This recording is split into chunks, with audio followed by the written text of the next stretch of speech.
Good day, viewers. You are welcome back to Tindanius Math Tutorials.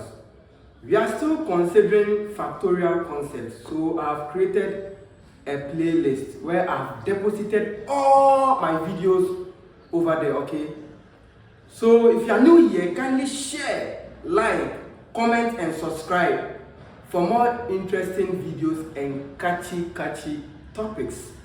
Today we are going to consider superfactorials. All right, so superfactorial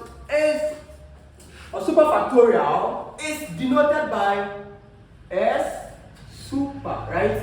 Then factorial F, then you have your N here. So it is pronounced as what? Superfactorial of what? Of N. As simple as that.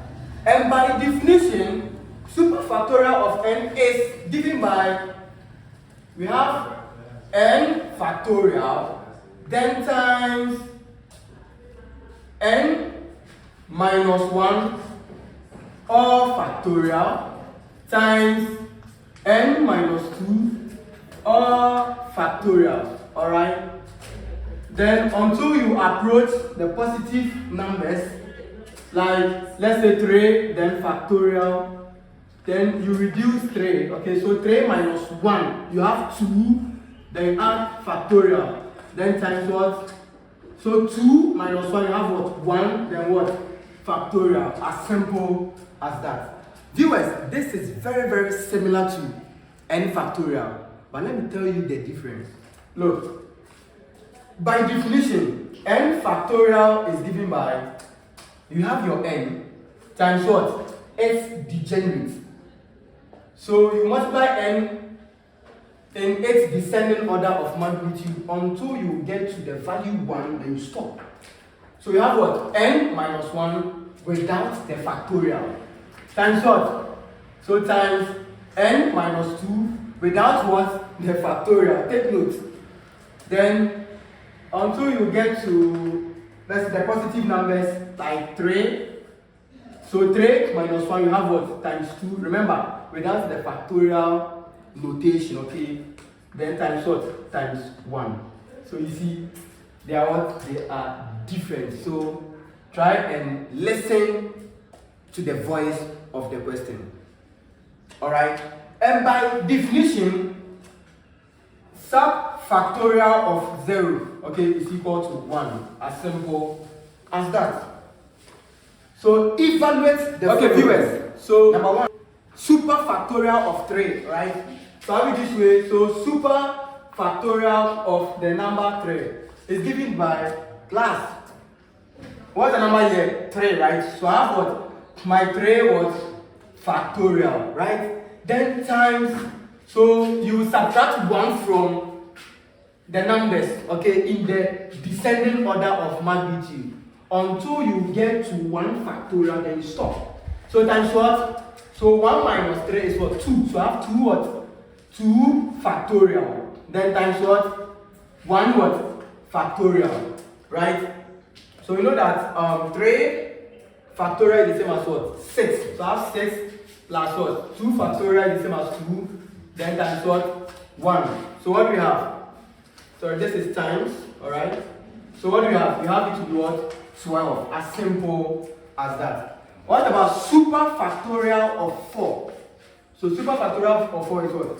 This is the number 4, right? So you add factorial to the 4, take note.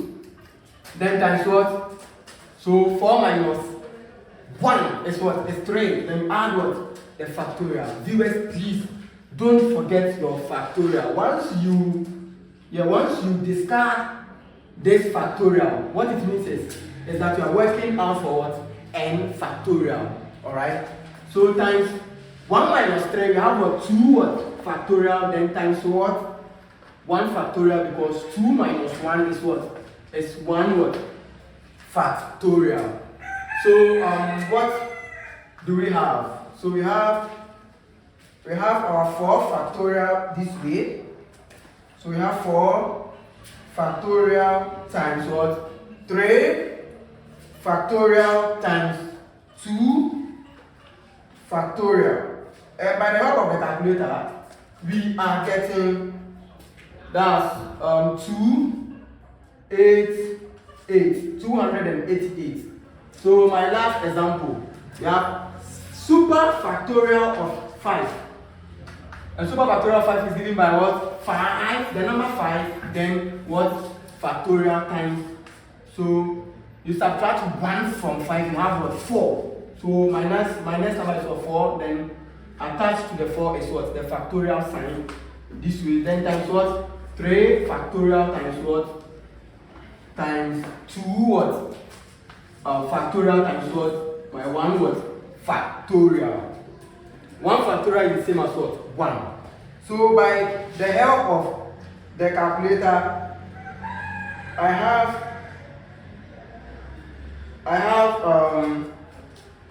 3, 4, 5, 6 what?